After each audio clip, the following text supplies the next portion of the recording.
May baboy, may kangkong, sitaw, okra, gabi. Ayan, sigang tayo ng baboy. Ayan, pakuluan muna natin at itapon yung unang kulo. Ayan. Siyang gawin natin ay gisayin muna natin sa sibuyas at kamatis sa sariling mantika ng baboy para lumabas yung flavor ng baboy at masarap, maging mas masarap. Ayan na. Ayan, pakuluan natin yung baboy hanggang sa lumambot. Tapos ayan, gagawa tayo ng garlic rice. Naman na side, gagawa tayo ng chicken fillet. Ayan natin ng black pepper, chili powder, garlic powder, paprika, at magic syrup. Yung gabi para lumambot. Yun. Garlic rice, lagyan natin ng toyo. Madamihan na. Ayan, balik tayo sa manok.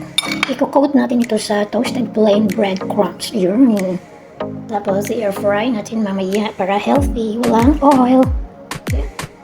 Bilis, diba?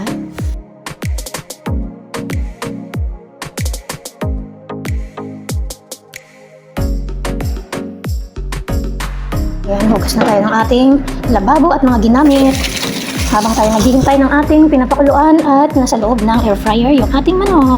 Yun na, ating chicken fillet. Yan yung ulam natin sa garlic fried rice. Okay. Yung ating gabi, pisain natin para masarap ang sabaw. Mas malapot ang sabaw, mas masarap. Yan siya. Yan yung ating pork sinigang sa gabi.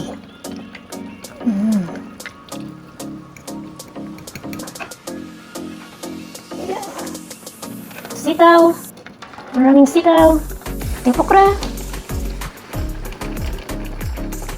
Ang ating kangkong. Daming kangkong. Mas mga gulay, mas masarap, at mas masustansya. Yan na. Ang ating pork sinigang sa gabi. Ang susawan. Pares, bahaw na kanin lang. Iinit yung ating sabaw eh. Kaya bahaw yung ating kanin. Ang ganda oh. Yummy.